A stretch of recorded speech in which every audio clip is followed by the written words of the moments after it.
क्या रामायण में विश्व का सबसे पुराना नक्शा छिपा हुआ है?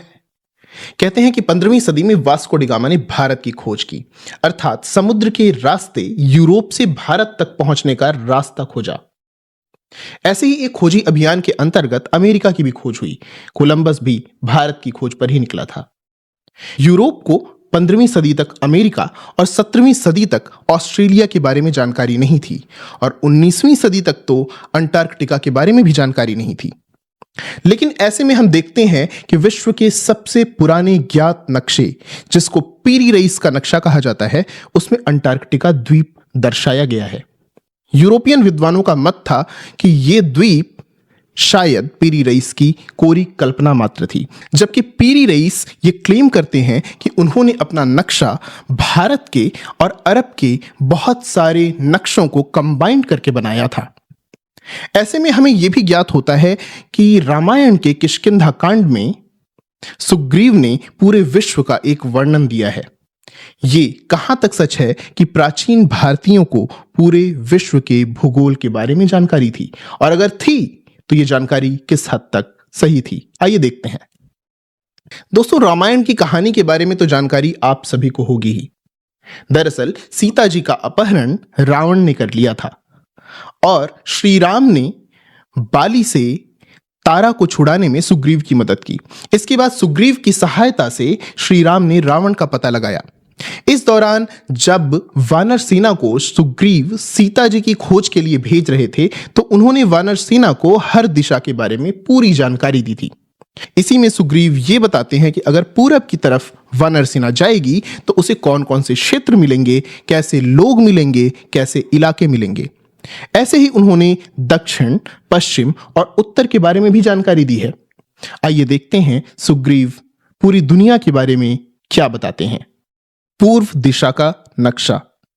सुग्रीव भारत की पूर्व दिशा का वर्णन करते हुए और भारत की पूर्व दिशा की ओर जितनी नदियां बहती हैं उनका वर्णन करते हुए आगे बढ़ते हैं। फिर सुग्रीव कालांतर में यवद्वीप अर्थात जावा के बारे में भी बताते हैं। इसके अलावा सुग्रीव ने सुवर्ण द्वीप अर्थात सुमात्रा, रूप्यक द्वीप अर्थात थाईलैंड, इसके बारे में भी वानरों को बताते हैं। सुग्रीव ये बताते हैं कि रूपक द्वीप में सोने की खानें थीं। वहां पे सोना इतनी आसानी से प्राप्त किया जा सकता था जैसे किसी और क्षेत्र में मिट्टी। सुग्रीव वानरों से कहते हैं कि इन सारे ही क्षेत्रों में उन्हें सीता जी की खोज करनी चाहिए। इतना ही नहीं, सुग्रीव इन क्षेत्रों में रहने वाले लोगों का भी वर्णन देते हैं। सुग्रीव कहते हैं कि उस दिशा में आगे बढ़ते हुए उन्हें कच्ची मछली खाने वाले लोग भी मिलेंगे। हम जानते हैं कि जापान में आज भी सुशी जैसे व्यंजन काफी प्रसिद्ध हैं। दोस्तों, इसके अलावा सुग्रीव ने लाल नदी की बात की है। लाल नदी संभवतः आज के वियतनाम में बहने वाली रेड रिवर के बारे में कहा जा सकता है। दोस्तों, लाल नदी में अक्सर बाढ़ भी आया करती है और यहाँ की मिट्टी में काफी सारा लोहा है। उस लोहे की वजह से इस नदी का रंग लाल नजर आता है। इसके अलावा उन्होंने लाल सागर की भी बात की है। हमें मालूम है कि कोरल द्वीप के आसपास के इलाकों में समुद्र का रंग लाल नजर आता है। ये कोरल्स की वजह से होता है। इसके अलावा सुग्रीव समुद्र में बड़वा नल की भी बात करते हैं, अर्थात समुद्र का ज्वालामुखी। प्रशांत महासागर में अर्थात भारत से पूर्व दिशा की तरफ जाते हुए हमें रिंग ऑफ फायर की जानकारी मिलती है। दरअसल पूर्व की तरफ प्रशांत महासागर में एक ऐसा क्षेत्र है जहां पे बहुत सारे सक्रिय ज्वालामुखी हैं। ये वर्णन हमें इंडोनेशिया से आगे का जान पड़ता है। इसके अलावा सुग्रीव ने कुछ ऐसे कबीलों की भी बात की है जिनके होंठ काफी नीचे तक लटके हुए होते हैं। ऐसे कबीले हमें आज भी ज्ञात होते हैं जो अपने बॉडी को अलग अलग तरीके से मॉडिफाई करते हैं। कुछ लोग कानों में बहुत बड़े बड़े ईयर रिंग्स पहनते हैं, कुछ लोग होंठों में भी डिस्क्स लगा लेते हैं जिससे उनके होंठ लटक जाते हैं।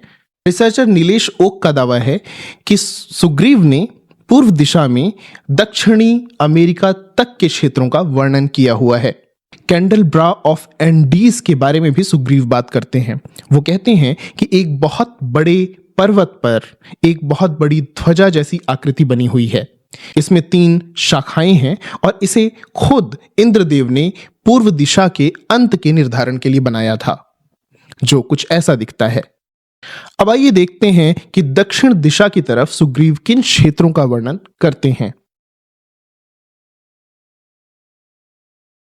सुग्रीव कहते हैं कि दक्षिण दिशा की तरफ जाते हुए तुम्हें विंध्य पर्वत मिलेगा। दक्षिण दिशा की जिन नदियों का वर्णन सुग्रीव ने किया है उसमें नर्मदा और गोदावरी शामिल हैं। इसके अलावा सुग्रीव कहते हैं कि दक्षिण दिशा में जाते हुए तुम्हें उत्कल प्रदेश मिलेगा, अर्थात आज का उड़ीसा, आंध्र प्रदेश, केरला, मलय पर्वत और पांड्यवंशी नगर तंजौर इत्यादि का वर्णन भी सुग्रीव ने दक्षिण दिशा की तरफ दिया हुआ है। इसके आगे का रास्ता बताते हुए सुग्रीव कहते हैं कि वानरों, इसके बाद तुम्हें लंका नगरी मिलेगी। ये रावण की नगरी है।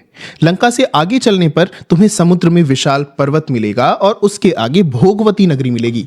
सुग्रीव ये भी बताते हैं कि भोगवती नगरी काफी विस्तृत है और उसकी सड़कें काफी चौड़ी हैं। इसके काफी आगे जाते हुए सुग्रीव ये भी कहते हैं कि तुम यमपुरी में पहुंच जाओगे, जो यमराज की राजधानी है। तुम्हें वहां नहीं जाना चाहिए। दोस्तों, यहां गौरतलब बात यह है कि आज से करीब 2000 साल पुराने नक्शे में एक द्वीप दर्शाया गया है जो भारत के दक्षिण में स्थित था। वास्तविकता में यह द्वीप कहीं भी नहीं पाया जाता है। यह द्वीप काफी समय तक बाद के नक्शों में भी दर्शाया गया, लेकिन क्योंकि यह द्वीप धरती पर विद्यमान नहीं था, इसलिए इसे फैंटम आइलैंड का नाम दिया गया। गौरतलब यह है कि आज से करीब 7 से 14,000 साल पहले समुद्र का जल स्तर अचानक से बढ़ा था, जिसके बारे में हमने एक और वीडियो बनाया हुआ है। हो सकता है ऐसा कोई द्वीप दक्षिण दिशा में मौजूद रहा हो जो कालांतर में समुद्र में समा गया हो। पश्चिम दिशा का नक्शा। इसके बाद सुग्रीव तीसरे समूह की तरफ मुड़ते हैं और उन्हें पश्चिम दिशा की जानकारी प्रदान करते हैं। सुग्रीव कहते हैं कि पश्चिम दिशा में अक्सर तुम्हें रेगिस्तानी क्षेत्र देखने को मिलेगा। वो सौराष्ट्र, वहलीक प्रदेश, चंद्रचित्र, कुक्षी देश, जिसको आज का कुरुक्षेत्र कहा जा सकता है, इन सब क्षेत्रों के बारे में वर्णन प्रदान करते हैं। वो कहते हैं कि वानरों, पश्चिम दिशा की तरफ चलते हुए तुम्हें मोरवी, जटापुर, अवंती और सिंधु नदी देखने को मिलेगी। पश्चिम दिशा में तुम्हें समुद्र भी मिलेगा। फिर सुग्रीव कहते हैं कि पश्चिम दिशा में और आगे बढ़ते हुए तुम्हें सोमगिरी मिलेगा। शायद ये हिंदुकुश पर्वत रहा हो, जहां पर सोम नामक एक पौधा मिलता था, जिसका वर्णन वेदों में भी आता है। इसके बाद सुग्रीव एक ऐसे पर्वत की बात करते हैं जहां पर वरुण देव का एक बहुत बड़ा मंदिर बना हुआ है और जो वरुण देव का निवास स्थल है। गौरतलब बात यह है कि कैस्पियन सागर के आसपास ऐसा पर्वत है जहां पर काफी ज्यादा मात्रा में वर्षा होती है और वरुण देव जल के देवता माने जाते हैं। वहां पर वर्षा के देवता की पूजा आज भी की जाती है। इसके बाद कुछ और क्षेत्रों का भी वर्णन सुग्रीव करते हैं और अंततः वो अस्ताचल की बात करते हैं। संभव है कि अस्ताचल आज का एंडीज रहा हो। इसके बाद सुग्रीव चौथे समूह से बात करते हैं और उन्हें उत्तर दिशा के भूगोल की जानकारी देते हैं। सुग्रीव कहते हैं कि उत्तर दिशा में बढ़ते हुए तुम्हें हिमालय पर्वत मिलेगा। इसके अलावा तुम्हें म्लेच्छों का और पुलिंद देश भी मिलेगा। आज के परिप्रेक्ष्य में भी म्लेच्छ भारत पर बाहर से आकर आक्रमण करने वालों को कहा जाता है। उत्तर दिशा में ही सुग्रीव ने शूरसेन देश का भी वर्णन किया है। ये आज का मथुरा है। इसके अलावा उन्होंने प्रस्थल प्रदेश का वर्णन किया। प्रस्थल का शाब्दिक अर्थ होता है पठार। संभव है कि ये तिब्बत का पठार रहा हो। इसके अलावा सुग्रीव ने भरत देश अर्थात आज का दिल्ली, कुरु देश अर्थात आज का हरियाणा, मद्र अर्थात आज का सियालकोट जो कि पाकिस्तान में स्थित है, कंबोज जो कि उत्तरी पाकिस्तान का हिस्सा है, यवन, शक और सुनसान रेगिस्तान की भी बात की है। हमें मालूम है कि चाइना में उत्तर दिशा की तरफ जाते हुए विशाल गोबी रेगिस्तान पड़ता है। सुग्रीव भी कहते हैं कि आगे बढ़ते हुए तुम्हें एक विशाल मैदान मिलेगा जो काफी सुनसान होगा, जहां पे दूर दूर तक कोई जीव जंतु नहीं होंगे। सुग्रीव कहते हैं कि वानरों, उत्तर दिशा में आगे बढ़ते हुए तुम्हें फिर ऐसा क्षेत्र मिलेगा जहां पे बहुत सारी नदियां बहती हैं। उस क्षेत्र में नदी के दोनों ही किनारों पर काफी सारे बांस उगे होंगे। चीन में बांस की उपज बहुत ज्यादा होती है, इसीलिए बहुत सारे निर्माण कार्यों में और वहां के बहुत सारे डेली उपयोग के कार्यों में भी बांस का प्रयोग किया जाता है। सुग्रीव उत्तर दिशा के बारे में एक और रोचक बात बताते हैं। वो वानरों से कहते हैं कि और आगे जाते हुए तुम्हें एक ऐसा क्षेत्र मिलेगा जहां पे आसमान बिल्कुल सुनसान होगा, कोई तारा नहीं होगा, सूर्य चांद कुछ भी नहीं होगा, फिर भी आसमान में रोशनी दिखेगी। पूरा क्षेत्र प्रकाशित हो रहा होगा। ये वर्णन ऑरोरा बोरियालिस का लगता है। जब आप उत्तरी गोलार्ध में ध्रुवों के पास जाते हैं तो आसमान में बहुत ही सुंदर रोशनी नजर आती है। सुग्रीव उत्तर दिशा में कैलाश पर्वत की भी पोजीशन बताते हैं। इसके अलावा वो एक क्षेत्र का नाम बताते हैं जिसका नाम है उत्तर कुरु, जिसकी पोजीशन उत्तर दिशा में ही है। गौरतलब है कि ग्रीक लोग कश्मीर के आगे के क्षेत्र को उत्तर कुरु नाम से जानते थे। ये क्षेत्र यूरोप के कैस्पियन सागर से लेकर के चाइना के जिनजियान प्रांत तक फैला हुआ था। इसके अलावा सुग्रीव कुछ और क्षेत्रों के नाम भी बताते हैं, जैसे क्रौंच पर्वत, मैनाक पर्वत इत्यादि, जिनको हम रिकॉग्नाइज नहीं कर पाते हैं। अब सवाल यह पैदा होता है कि सुग्रीव के बताए हुए वर्णन को किस हद तक सही माना जा सकता है। कुछ एक्सपर्ट्स का मानना है कि यह मात्र एक संयोग है कि कुछ क्षेत्रों में सुग्रीव के वर्णन के अनुसार ही जगहें मिलती हैं। वास्तव में सुग्रीव ने पूरी दुनिया का भ्रमण शायद नहीं किया होगा।